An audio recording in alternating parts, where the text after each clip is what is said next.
aming streamer ads na matatagpuan dito sa Malaria Road, Ilang-Ilang Street. Visible naman po ito sa mga taong dumadaan, pasok sa trabaho, palengke, at sa terminal po ng tricycle at bus.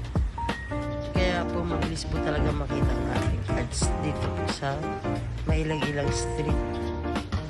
At ito din naman po ang isa pang streamer natin. Dito rin banda lang sa Ilang-Ilang Street. Visible din to sa mga taong dumadaan papunta rin po sa terminal bus, sa palengke, at malapit din po ito banda sa mga barangay po ng A5.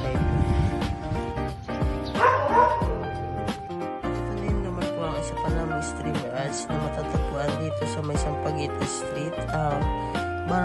Sakop din siya ng barangay 185 Malaria Road.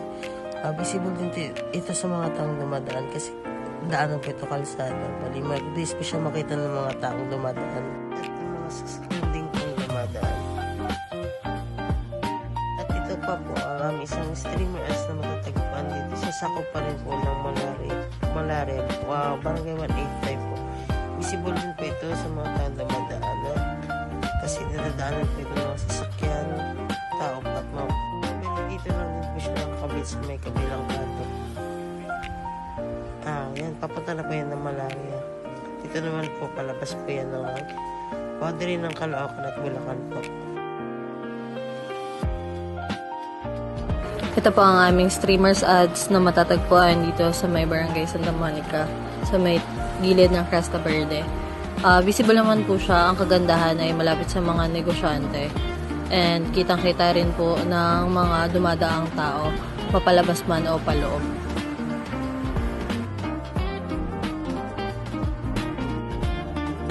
Ito naman po ang isang streamer ads ay matatagpuan dito sa may Licho Street, Barangay Santa Monica. Ang kagandahan po dito ay visible siya sa mga pumapasok at lumalabas din na tao. Bukod doon, maraming nakakita ng ads, lalo na sa mga tricycle drivers, sa mga motor shops.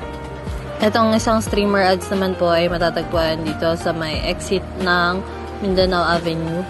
Ang kagandahan dito ay may mga naglalakihang mga business din, bukod sa karinderya, sa mga motor shops at sa car wash na pwedeng makakita ng ating advertisement.